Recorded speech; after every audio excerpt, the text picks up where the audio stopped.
A horrific event happened that changed the history of the United States and the planet. When a group of 19 Al-Qaeda members hijacked 4 airplanes,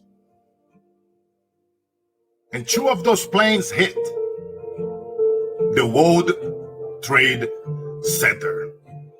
And ladies and gentlemen, on today's episode,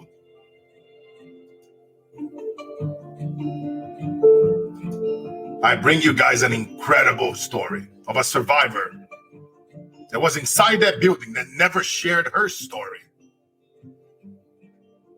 Some of you may can relate where horrific things happen to us and we holding on to those things for a very, very long time. I can relate to it. I bet you also can. In this incredible story, she will tell us from her point of view, being inside that building, 18 years old and pregnant, when the floor collapsed underneath her. Never shared before on any media, on any TV station. We have the honor to bring you guys here on the stage, Sophia Kanan. What's up, Sophia? How are you, my friend? I'm good. How are you guys? We are doing amazing. We are doing amazing. Such an honor to have you here with us today. And, I know you and I have been talking, and you and I were just discussing here before this live that, another colleague who's a reporter, NJ Burkett, was in front of the tower that day, and he himself never could share the story, for it took him 19 years. And he could never share that story. Hunt him down, and I'll play the scene. He's one of the very few reporters that happens to be documenting in front of the building when this horrific scene happened. This is as close as we can get to the base of the World Trade Center. You can see the firemen assembled here, the police officers, FBI agents, and you can see the 2 towers. Huge explosion now, raining debris on all of us. You better get out of the way. Just very, very, crazy scene to report. And I was looking at a segment about NJ that, he couldn't share it. Since that happened, he couldn't talk about it, for 19 years before he talked about it in a documentary. And I was saying, it's funny how, something similar, happened to you, 20 years. And we want to give some credit to AP News for some of the top 20 most incredible photos that documented this horrific event, and I'll be playing them throughout the show for you guys that are watching live here with us on the CarlosInspires show, where we are documenting incredible stories of inspiration, teaching business and branding, so that the ones who doesn't have the means around the world can learn from others' experience and impact their lives. We are documenting on the CarlosInspires show for many, many years, interviewing from startups to celebrities and billionaires and every person in between, that you have a voice, you have a message, your voice matters, your message matters. This show is about bringing people together and not dividing us. And Sophia, I wanted you before we go into this, I wanted you to tell us why now? Why 20 years later you decided, to share this story with the world before we go into the details of you being inside that building? Honestly, it's easy for me to talk about the experience because I was so detached from it since it's happened. So I can talk to people about it face to face. But when everybody tried to push me, like, write a book, tell your story, you have an incredible story, tell people about it, it was about me and my story. But since everything has happened with the pandemic, it's no longer my story, because this is now our story of how I was able to work through my trauma. And right now, when the entire world is traumatized, it's no longer my story to keep for myself. This time, it's time for me to tell other people my story so they can learn from it. That's why it's time. Wow. And I'm so honored, to have you here, sharing that with us.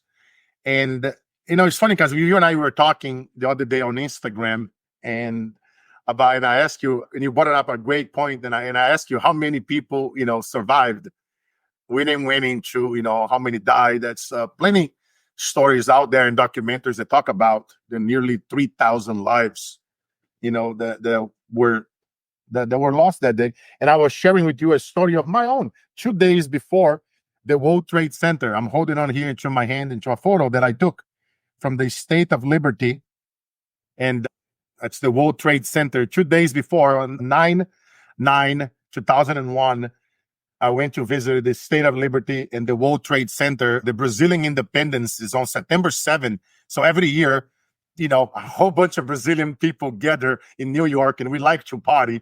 And us and our New York and friend, I have a lot of model friends and entrepreneurs, friends and clients of mine that lives in New York. And we go there every year. And it's funny, since 2001, I couldn't went back to New York for 17 years. I couldn't go back. Even all the training that I have, I just lost, a lot of friends. And I couldn't go back there either. I went back because my publisher forced me to go there to release my book and to speak for a large audience. And then, and even though I didn't want to do it, I said, could you pick any other city? And it's funny now how even I can think about that, because it doesn't matter the level of training. Once we put something in our mind, and if that thing is right there in the front of your prefrontal cortex, it's there. Everywhere you look, all the things that happen to us. But I can tell you something, guys, you are not your feelings. A lot of us, they go through a lot of difficult things in life. Some stories more horrific than others, like Sophia being young and pregnant inside that building. Like when I was a little boy that lost a lot of loved ones and seeing people being murdered or being shot in the head nearby me on the streets. I lost my father in a horrible car explosion accident. My stepfather that was murdered, that I was abused mentally and physically. And all of us go through things differently. Some of us is just more chaotic than others, but sometimes those things, they hunt us down if we don't talk about it, if we don't share it. I never like to share it for many times, and that shit hunt me down. Whether it was alcohol, drugs, the decisions that we make. And that's why I love sharing stories and bringing amazing stories like Sophia here, so that it can inspire. If we can inspire one person, one children that we can save in the barrios, in the favelas, in the hoods around the world. If we can just save one, as I like to say, save one, win one. Yeah. It's all worth it in the end. And it's crazy. And I keep this photo, Sophia, in my studio. It gets me the chills when I think about it. I tell my daughter 2 days before.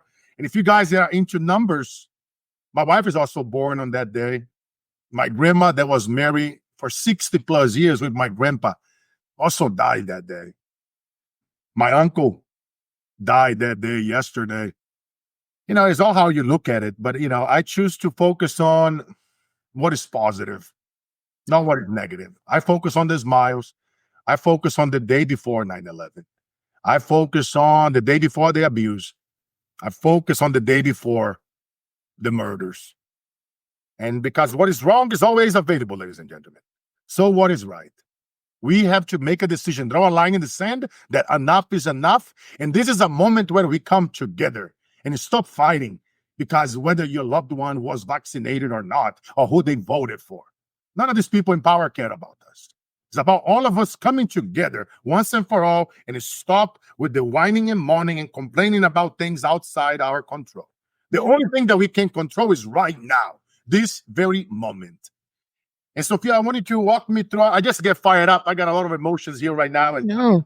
I lost 2 uncles in the last 7 days, and my mom is not doing so well. So it's very difficult for me to do this show here today.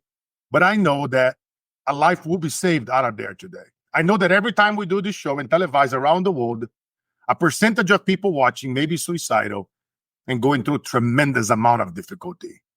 And I wish that when I was going through that myself, somebody would spoken life into me that was also going through a whole lot of things. And that's why I do what I do. Some of my friends, they say, I don't know how you do this, Carlos.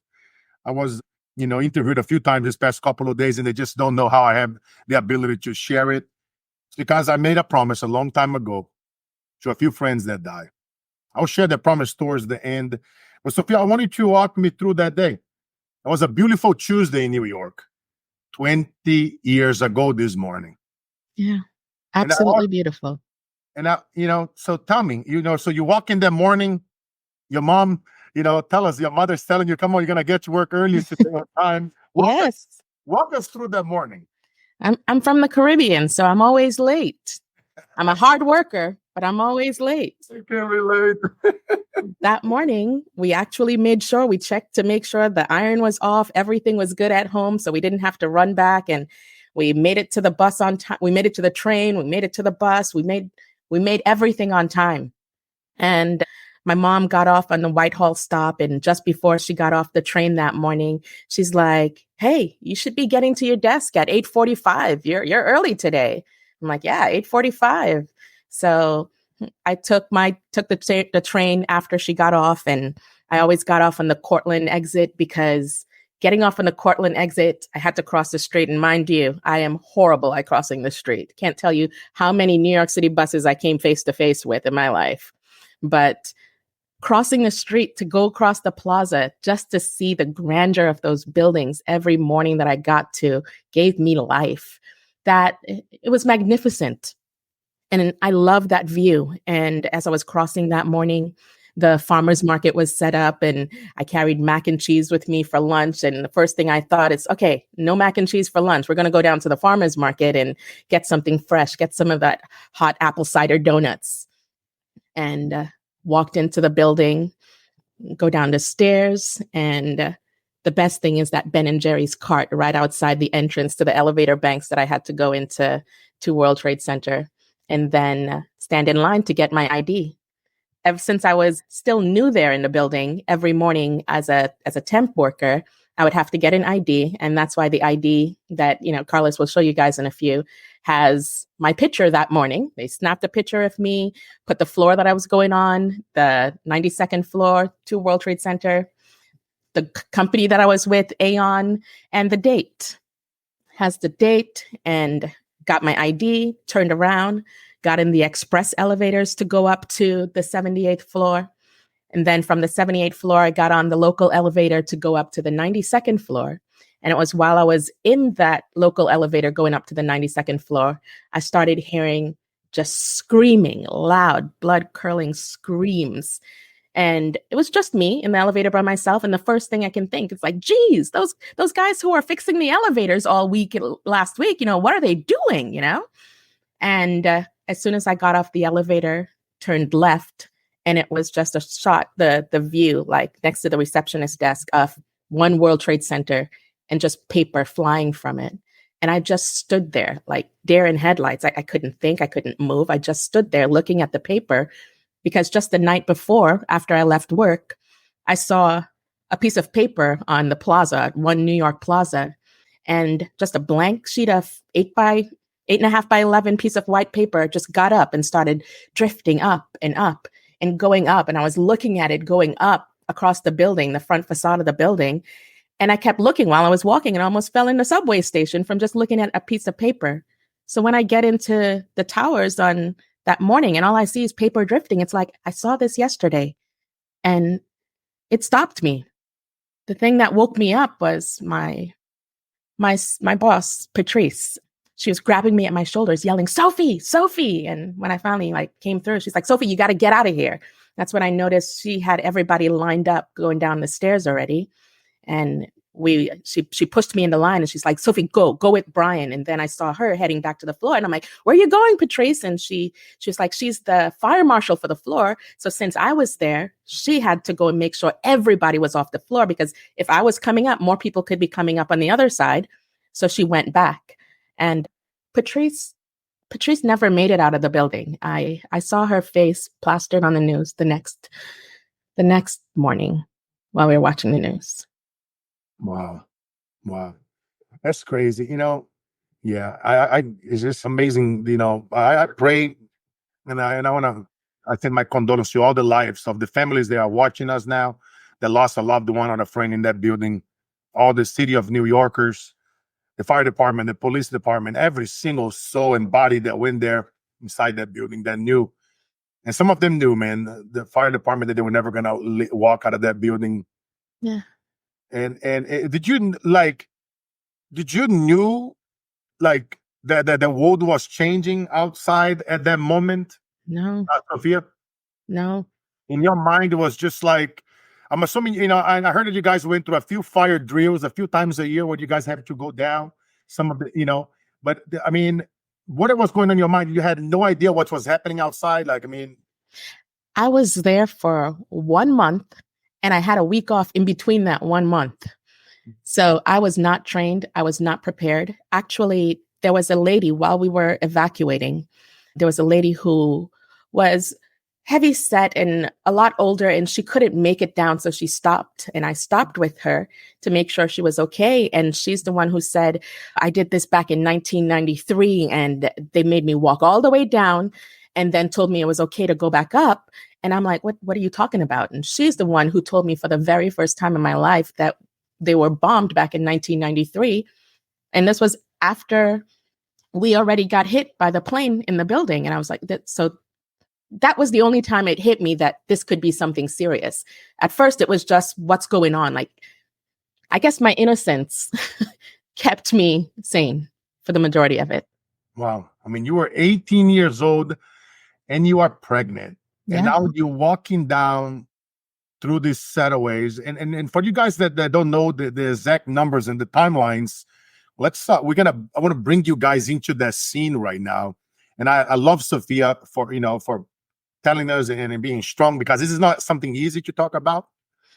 And at 8:46 in the morning on that Tuesday, the first airplane, United Airlines flight 175, hit the South Tower, killing an unknown number of people. At that moment, nobody knew what was going on. And so as you guys can think of it, Sophia had to be in her desk at 8:45. At 8:46, that thing hit. And she's there in her desk. Now she's being told to walk back down through the staircase from the 92nd floor. And as you guys know, not that many people survived above the crashing sites. At 9:03, the South Tower attack happens. And you are walking down the staircase, and walk us through. You're walking down and you hear a loud noise and the floor collapse underneath you. Walk us through that, as you walking down to the staircase. It's you and a whole bunch of colleagues, and it's a whole bunch of people, and I bet you none of you guys know what's happening. So walk us through that, and you hear that loud noise, and then I want to get into the miracle stairway. Yeah. So at 9:03, I was on the 82nd floor because I kept stopping. I met this lady named Rhonda in the stairwell, and she was like, we have to stop and call your mom to tell her to not come to the site where we are, for her to stay where she is and for me to go get her. So we kept stopping on each floor to try and get a phone, but the lines for the phones were really long. So after, stopping on several floors, she was like, let's just keep going down. So when we got to the 82nd floor, that's when the plane hit the building. At the time, I didn't know a plane hit the building. All I know is that I'm going down one set of stairs. Next thing you know, there's this loud noise. It all happened at the exact same time. Noise, and I see the wall in front of me because I was getting ready to turn onto the platform and the door was to the right. And I see the crack in the wall. The wall starts to crack, and then I just start feeling air under my feet. And I remember just jumping onto the floor and jumped onto the floor. I think I landed and hit my knees and my chest, just trying to make it onto the open doorway. And then I got up and just started running down this hall. And that's when I saw there was like a little archway. And there were two women and a guy. And this guy was crunched down on the floor, holding his head. And the two women were bracing, almost like earthquake. And somebody was yelling earthquake and like just bracing. And stuff was just crumbling. You could literally, the windows were cracked open. Sorry, not cracked. There was no window. There was no glass in the windows. And the whole building inside was just crumbling. And there was light, but it was dark. And the light from the fire, the emergency, the red light just kept flashing, flashing, flashing. and people were yelling, "We're going to die." And I don't know why. I guess, again, my innocence, I started yelling, "No, I'm not going to die. I never had to study for a test. God loves me. I'm going to make this. I'm going to make this happen. I haven't seen my son yet." And I just started yelling. I don't even know what having to study for a test has to do with anything, but I knew God had my back that day. And I started looking for another stair to go down. And I remember running down this hall and just opening any door that I can find. And then I finally found another set of stairs that wasn't damaged. And I ran back and I'm like, "Guys, there's another stairs. There's another stairs." And everybody was just yelling. They just kept yelling, "They're going to die." And I was angry. And I'm like, "There's another stair. Let's go." And they weren't listening to me. They weren't coming. So I went by myself, got in the stairs, and started going down again. Wow. And that's when I met a new group of people going down. Wow. Wow. It's just incredible. And hey, man, I'm over here, just there's so many feelings, and I can feel you, and I'm very intuitive. God's always whispers into my ears. And, as I always preach around the world when I speak on stages, God will never put us through something if he doesn't think we can handle it, Oh, man, somebody drop an amen right now. They are listening to us live. Definitely. Because, and I want to talk about the just to give you guys watching us here now, for you guys that are watching us on video, I'm actually putting a series of images on the screen for you guys that are listening. I highly recommend you guys also watch the replay later, because I'm showing you guys over here the miracle stairway, because I really want to bring you guys into that scene with us in that moment. Like I told you, this has never been shared before. And I'm giving you guys a different view over here with Sophia. And I'm so happy that she's agreed to play with us here full out and talk about it, because this helps us talk about it, because it's going to inspire others out there not to hold back. There is always another way if you don't quit. There is always another route if you don't give up. And when opportunities doesn't knock, that you go out there and you build a damn door. Yeah. And as this floor collapsed, ladies and gentlemen, Sophia, Pat, to continue on descending on the way out of that building, it's no longer there. Some of you guys right now at home listening to us, you might don't think it's the end, but let me tell you something. At the end, everything is gonna be okay. And if it's not okay, it's not the end. Come on, brother Carlos. Exactly. At the end, Exactly. it's gonna be okay. And if it's not okay, ladies and gentlemen, it's not the end. And as you guys can see over here on the image, that's 3 stairways, A, B, and C, located on the 82nd floor, which Sophia happens to be 18 years old and pregnant. Before she was married, her name was Sophia Thomas. So for you guys wondering right now, is Sophia Kenneth. And as she's this young lady walking down, her stairways collapsed underneath her, and she figured her way out. And here's something that is incredible that Sophia and I were discussing, that we never thought about this before. All these years, and the things, that the stories and the things that tormented us, and some of our friends and family members. And here's something incredible. There were, on the 81st floor and 82nd floor, there were 12, what are they called? 12 24-ton elevator machines. So like this huge machines, and it's 12 of them.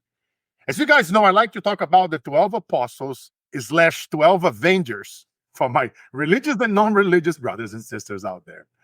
And because of these 12 big machines, with the impact of the airplane coming through the flight path, it pushes it, those 12 machines, in the angle that it protect the only stairway that would allow Sophia and her friends to come down that building. Now look how crazy this is. It destroyed all stairway B, stairway C, and it pushed those huge machines, 12 of them, on their stairway that Sophia was blessed to found, because on the other doors that you were looking for, you couldn't open them, right? When you opened the door, it was just nothing there, right? Yeah. And that must be a hell of a feeling. I mean, as you're going through that and your friends, and it's like, do you remember how many people were in your group coming down? for their. Man, Carlos, in 2015, when I met my husband and I told him, like, hey, just need you to know what you're getting into. I've got post PTSD, and this is why. This is what happened. He was shocked, and he went and he started doing research to try and understand the gravity of what I experienced before getting into this relationship. And he comes back one day and he goes, did you know that it's only about 15 or 16 people who survived around the area that you were on because it got hit so hard on those floors? Like, what are you talking about? There was like a lot of people in the stairwell around me. There were lots of people in the stairwell. He goes, yeah, but you told me that the stairs fell from under your feet and you had to jump on and you go. And I'm like, yeah, that's what happened. He goes, well, what happened to the people that were next to you? And Carlos, we're in a park in a public area, and I dirty cried with snot everywhere. And it hit me like a ton of bricks, hit me like all of those years. In my head, it was, oh, we're in this. Because at no point in time it was me going to survive. It was, we are in this. We're getting out of this building. So it wasn't until 2015 that I realized that if there was nobody jumping onto that floor with me, that hurt. Wow. Man, that's crazy. I always talk about the Stairway to Heaven from Led Zeppelin. And now it's like it's the Stairway to Hell. I mean, that's going on in you guys' mind and going down. And it's crazy because one thing that you and I talk about is that it was no counselors around that time. You ask none of us, I mean, I mentor and train many counselors and therapists around the world, and I know how much trauma you guys take on a daily basis from other people's pain, because we are human beings at the end of the day, and we are taking the energy. That's why it's important to decompressing and having rituals throughout the day, to go for the power walk, to do some push-ups, to meditate, to pray, to jump in the cold water, do the crazy things that I do, because the struggle is real. And that was something that you couldn't find, right? A counselor, nobody was trained, nobody never experienced, and which then ups to inspiring you to becoming one. And how long did it took you to it's just. See, you're very sweet. You said it inspired me to become a counselor, and that's actually not true. No? I was very selfish. I'm like, I'm not getting the help I need because I'm going counselor to counselor to counselor. And I was just getting frustrated and angry. I'm like, if they can't tell me why I'm malfunctioning, I'm going to have to figure out why I'm malfunctioning myself. So I started going to school. I started doing a pre-med to understand the mind and the body. Then I found out about this clinical rehabilitation program at UT Southwestern because they merged the counseling aspect. So we're focusing on the mind, and we're also understanding the brain and how the body and everything is impacted, not just the mental aspect of things. And that's what I needed. That's what I needed to understand to fix myself. And it was while I was in that program, fixing myself, not caring about anything or anybody else, that I had to start counseling other people to finish my graduate degree. And we started connecting, and the teachers were like, it's really easy for you to connect. I'm like, yeah, because I can hear them on their level. I don't know their exact pain, but I know what it's like to feel that small. So it was easy. And they're the ones who pretty much talked me into doing this. And I fell in love. I fell in love with helping people not feel small. Well, I just want to God bless you, Sophia. As we're gonna continue here sharing more about us, you descending the stairway to hell, as I like to call it.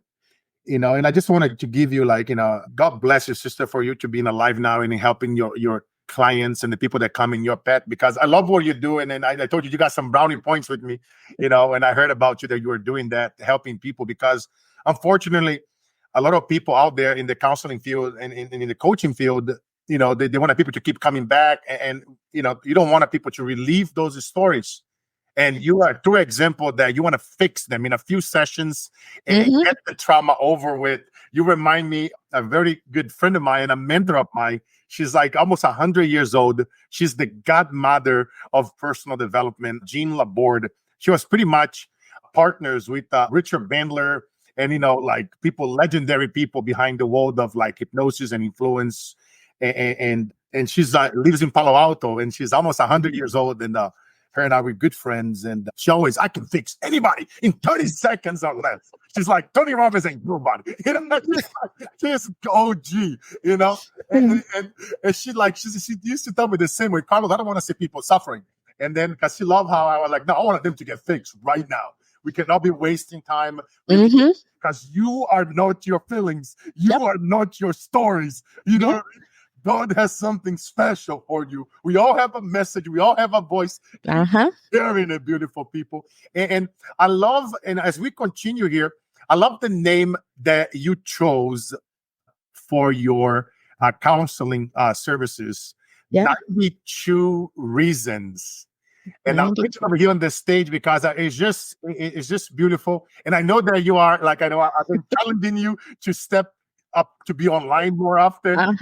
Sophia, now I need you to be everywhere on social media and sharing your message and your voice. It is an honor that for me to be mentoring you and talking about those things and challenging you to do it. And I'm so proud of you, my friend. No, thank you. Reasons.com, guys. If you guys want to get to know more about Sophia as we continue here with her story, highly recommend you guys follow her on Instagram. Also, 92 Reasons as well. Yep. And, just incredible story.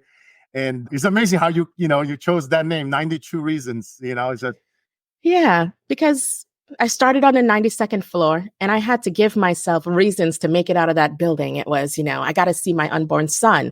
I have so much life left to live. I got to make it to see my parents, my sisters, what will it do to them if I don't, make it out of here? And we do that every day. Oh, I got to get to work. I got to pay this bill. We talk ourselves into doing things every single day.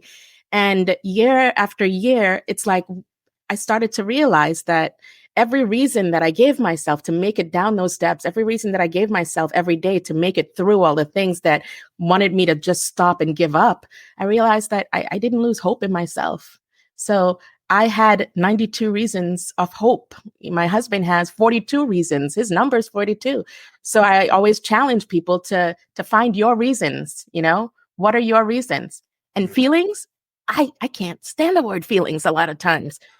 People shut down with feelings. You know how many guys come to counseling and they're like, I don't want to be here, but I'm supposed to be to counseling. I'm like, I don't want to be here either. I don't want somebody counseling me, but let's figure out where you're stuck and let's get you out of here. I tell them, stop thinking about feelings. Those are just words. Feelings is the title of a book, but it's not the story. I want to hear what you're thinking. I want to hear your story. Let's focus on that. Forget the feelings. Yes, amazing. I love that. One thing that I always say whenever I'm speaking around the world, I get called, thank God, to speak in quite a few masterminds and private groups. And I always tell them that sometimes you have to challenge. We have a lot of rewiring to do because we are, society and the media, they implanted so much crap on us since we were children. And that's why, if you guys think about it, right? If you go back in a timeline, when did you stop dreaming as a child? When did you stop, believing in yourself? When did you allow other people to label you? Like I remember being told this crap when I was a child. Oh, you're hanging out with those kids, you're selling bread and all your friends, and you don't belong on this side of town. You're never gonna go anywhere, kid. You're from the hood. You're gonna die in the hood. You don't have any fathers or role models. Like, watch me. You don't know my story. I tell people all the time, like, they didn't know you, Sophia, before this moment, but now you are well known globally, my friend. And I tell people all the time, never be afraid to speak on a stage, on a TV show, on a podcast, and share your story, the shit that hunts you down, because they don't know your story. I don't care if you have to go on the stage after Tony Robbins or anybody that you respect, or Gary Vee or Grant Cardone. They don't know your story. The unknown person in the room has the greatest leverage. The pressure is on the big timers. I want you guys to know that. Never forget that. And share your story. Speak from your heart. Like right now, we ain't using no teleprompters here. This is like real. This is raw. This is live. This is unedited. You're not going to edit it. This is Sophia and Carlos over here having a conversation, because we wanted to impact and inspire millions and millions of lives out there so that you can share your story and look the dimmer in the eyes and say, I'm coming from you. Oh, yeah. You feel me? So you get me fired up. And Sophia, man, it's so many things and that I can think of it from, and even this image over here is so graphic. The things that people jumping out of that building, and it was just so many of them. Talking to some firemen in New York, and as they were down there, and then I was hoping to get one of them here on this live, but it wasn't possible. As you can, some of them to this day, it's very hard for them to talk about it, because they lost so many friends, and they kept hearing those pounds. Every couple of minutes and seconds, and they knew what was happening, but it was just silence, as they were listening to that. And I didn't know. yeah, I heard the sounds and I didn't know until I got home and saw it on the news. Then it connected. It was like, that was that sound. that's crazy. And Sophia, as you found your way out, as I want to go back here to the stairways, because this is it's incredible when you keep looking and you're going through those doors, and eventually you find an exit, you find a way out, and you found that the miracle stairway A, and the photo of you, touching their stairway. And I bet you that was a hell of a moment, seeing you touching and connecting to their stairway. But as you going down their stairway, Sophia, and you meeting the second group, to that point, you still had no idea it was an airplane. When you felt the floor collapsing, you in your mind, like what was going on in your mind? You think like maybe it was a building structure, was a bomb, like No clue. no No clue. To be honest, the talk about what was happening didn't start until I actually made it out of the building, across to the other side, to my mom's job at 4 New York Plaza. I made it over there. A whole group came down. They forced me to get into this elevator to go up to the 18th floor, kicking and screaming because I just came out of a burning building. Nobody gets into an elevator after that. For real? As soon as we get up to the 18th floor, I barely make it to her office, to her cubicle, and everything went black, absolutely black. And people started screaming, they're bombing everywhere. They're bombing us. Because as soon as the lights came back on in the building, we couldn't see the building across from us. So we thought they bombed that building. So we started running. And where did they go? They ran to the elevator. I can't tell you, that's not my group of people to survive. But they dragged me kicking and screaming to that elevator to go down. And I literally, it's like, sorry, this is hard for me because coming out of the World Trade Center, I heard the elevators exploding. Hearing elevators, those are loud explosions. Like even after the initial impact, you're hearing these explosions. And the only thing I kept thinking is elevators. Thank God we didn't take the elevators. And then they're like, let's get in the elevator. Less than a few minutes later. Wow. And when you walk outside that building, did you see some of the bodies that were jumped or that jumped from the top? Well, I'm goofy. I'm a little bit silly. And we were down on the concourse level. So we went through the plaza, then to the concourse level. That's where all the shops are. And we had like this long line of people queuing to get out of one final door before we can get to the street. And I can see through all of the huge floor to ceiling windows that were broken. I can see the back of St. Paul's Church.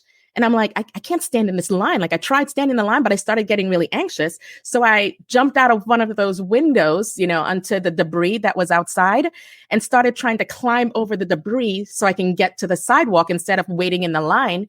And I just kept sinking into it and didn't understand why I was sinking into debris because the debris looked sturdy, right? And this female police officer came over and grabbed me and she was yelling, no, no, no, and pulling me back. And that's when I guess I started being more conscious and I saw that I was trying to climb over a pile of people. And she pulled me back and we walked on the outside of the building a little bit to the front of the line and then crossed over and had to find my way out from there.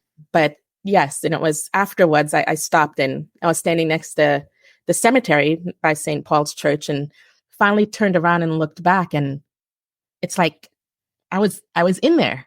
The building's on fire. When I was in the stairwell, it's like you felt the heat. There's the smoke, but none of that equated to you're in a building that's on fire until I got out of the building and literally saw the fire. It's just, it's like, wow. From your point of view, being inside the building, and from the world is watching from the outside, and and none of you guys knowing, what happening. I bet you your mom, which was your mom's first response when she saw you? Because your mother also have a different view from outside, and she's watching this chaos, and she knows you on the 92nd floor. So yeah, from her office, she could see my building. She used to be on the phone, and I would call her from my desk and be like, I can see you. We can't see each other, but still, Was she there when you got to her office? Was she there? She was there at the office. I had to stop. Like I told you from the get-go, it was call your mom because you don't want her coming to you and you're getting to her, it'll be lost. So as soon as I finally got out of the building, I saw this little vacancy sign and I went down a step and I'm like, I need a phone. I need a phone. And, it looked like a little inn of some sort. And they handed me a phone real quick and they were like, were you in there? And I'm like, yeah, thanks for the phone. And I call her and I'm like, Mom, I'm coming to you. Don't come to me. And she's like, Sophie? Is this you? Is this my Sophie? I'm like, yes, Mom, I'm coming to you. Don't come to me. Oh my God, Sophie, where are you? Mom, I'm coming to you. Don't come to me. Hung up and took off running. Had to, you're showing all of the pictures of the people standing on the street. And that it's like, you just pushed yourself through 92 flights of stairs. And then I got so lost because so many people were just crowding. I couldn't find the landmarks properly to make it to her. So everything, people were holding me like, you're covered in stuff. You're like, stop. Were you in there? Because I was covered in stuff. And I finally made it to her. Wow. And it's like, and people, they have no idea whenever the police is yelling them, get out, is because people trying to evacuate. And again, it's just like, it's perception, right? We might get angry at the moment, right, with them, but like, no, get your ass out because the people are trying to exit the building. And it's like people normally trying to gather. And speaking of trying to get, I heard about tell me about that purse, that you had to clean it. My purse. So this was my purse that I had with me that day. It had my stuff, my wallet, my IDs, my mac and cheese, and my umbrella. And I was young. So after I got home, it's like, after everything, I finally found my purse and it was covered in soot, covered in that smell. And I brought that home with me. So I cleaned it and I tried to clean it. And for years, it's like I would clean it to get that smell out because it triggered me a lot. And then Carlos tells me, he goes, you need to bring that purse out, So I go and I bring the purse out. And what do I see? Look at that. It doesn't go away. It is still there, all there. Well, not all there. The majority of it's off, but it's in there.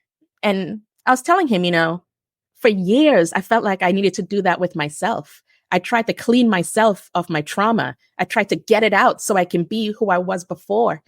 And then it took 20 years because it was earlier this year that I started to say that, I like this me who is with the trauma. I had to make trauma Sophie, pre-Sophie, whatever we ended up being, one, and be comfortable with just who I am. Wow. And what an incredible story, because sometimes, we try to, to do things and wash things out and certain things doesn't go away. Like I was saying earlier, they just stay right here in the front of our mind, which is in our prefrontal cortex for the technical people watching us.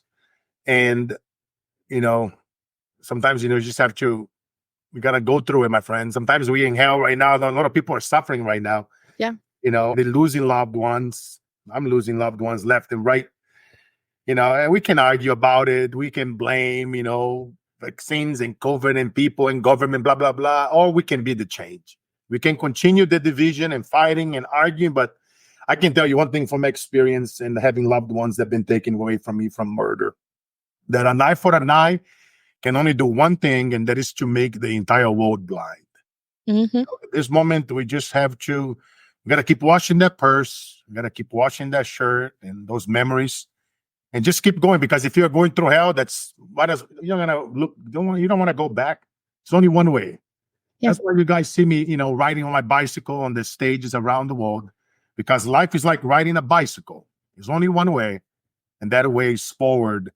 And speaking of going forward, Sophia, where were you exactly when the first building started collapsing? When the first building collapsed, I was in my mom's office. That's when I just got to the 18th floor in her building, and we thought that they were bombing everywhere else. And that was at 9:59 a.m. The Yeah. South Tower started going down after 56 minutes of burning. So it took you about 56 minutes to get from to your my mom, mom. 90 seconds to your mom, and then what happened from there?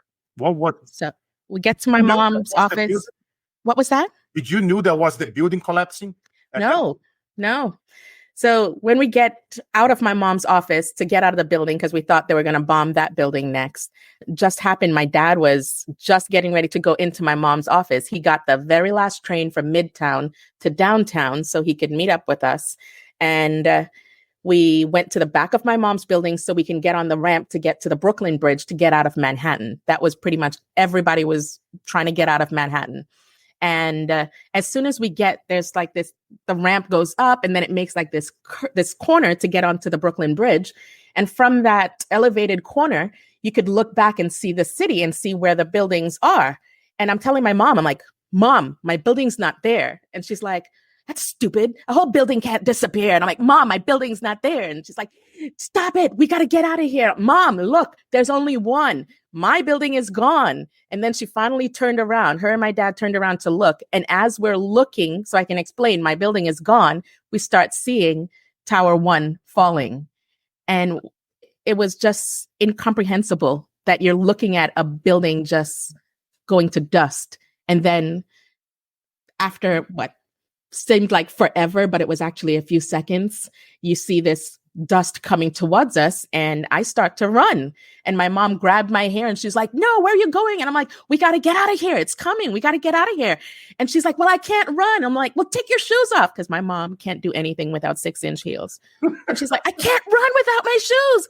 Take your shoes off, Mom. And she grabs my hair and she's like, no, don't leave us. So we walked.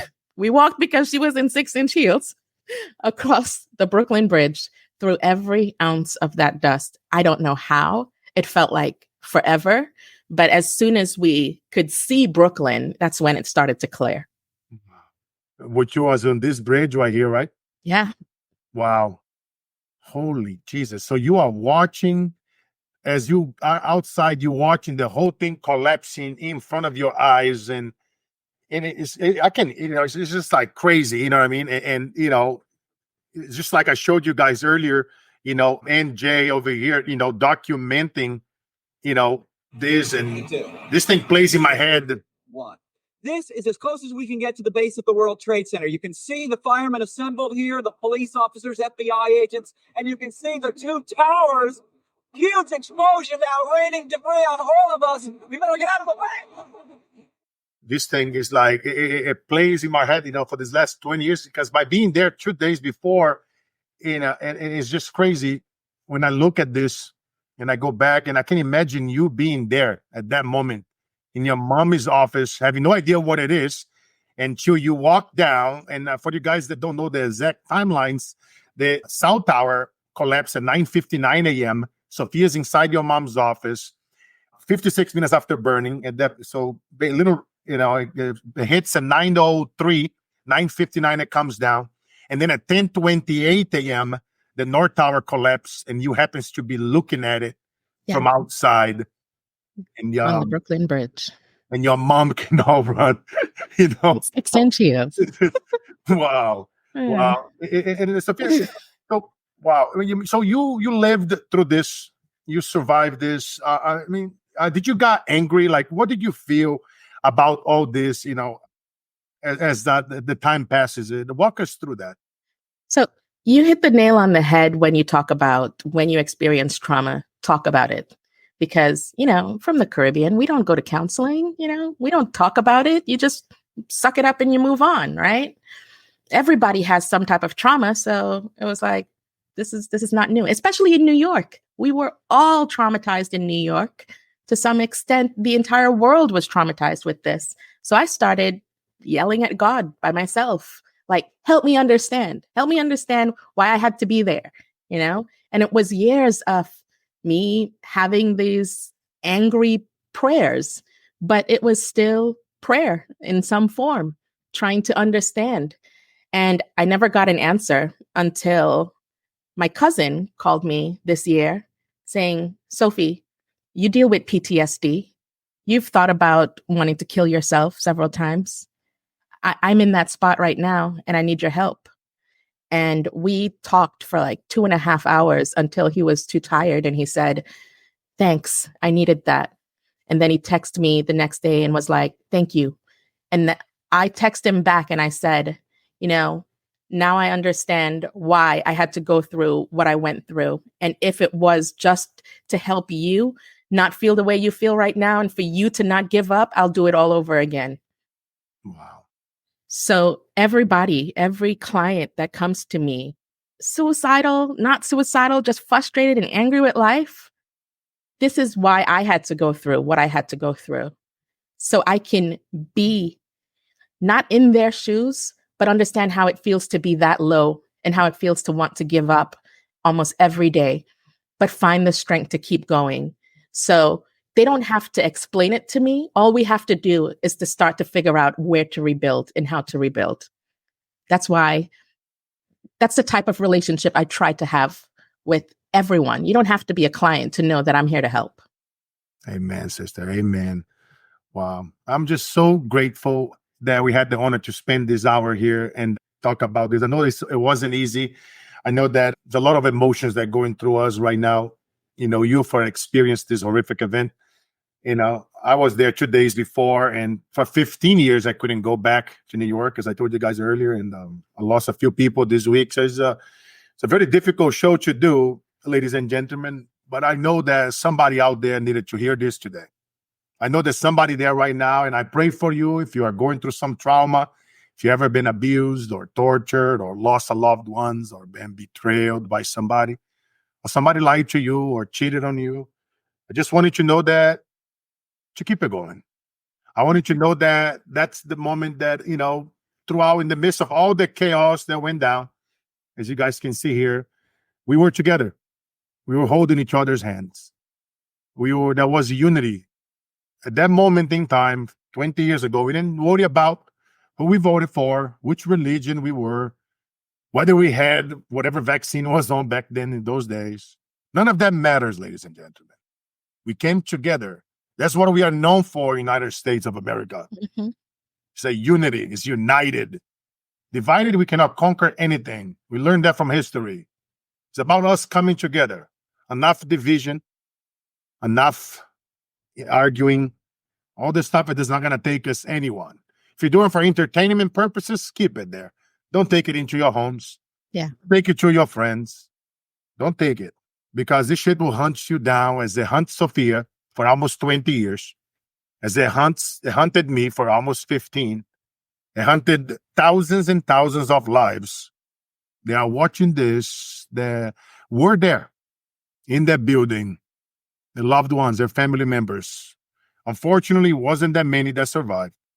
But the ones that did, they are sharing their stories. They are inspiring and impacting others, because that's what we need.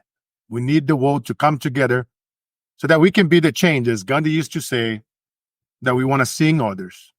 For the ones that love reading the Bible, my favorite quote from God, let there be light. Let's all of us be the lights that we want to see in others around the world. It's an honor to have you here, my friend. And the question that I ask all my guests that come on this show, Sophia, before we depart from this special, incredible episode, is 100 years from now, you are 125, and it's your eulogy, and they are going to read it, and some people are going to be very happy. They're going to be celebrating because they're going to be thinking about the amazing things that you did. A few others will have a few tears in their eyes, and they're going to read the eulogy of yours, and they're going to say, Sophia Cannon was an incredible woman. She inspired millions and millions of lives because she faced the devil in the eyes, And she went on counseling them and inspiring them and helping so many others around the world, from Trinidad to United States and globally. And they're going to say, Sophia Cannon was ... In Sophia Cannon's own words, who Sophia Cannon was. Wow. She was just like everybody else. I am just like you, not any different. And I found a way to keep hope in myself and keep my faith. And that's all I want to inspire others to do, to realize that they're no different from anybody else who survives at everything and anything every day. And I want everybody to start finding faith in themselves, finding hope in themselves, and trusting themselves. If you're hurt, if you're sad, it's for a reason. Trust that. And if you're happy, trust that also. Just be. We are all the same and we're all in this together. So Sophia Cannon inspired people to trust themselves, find faith and hope in themselves.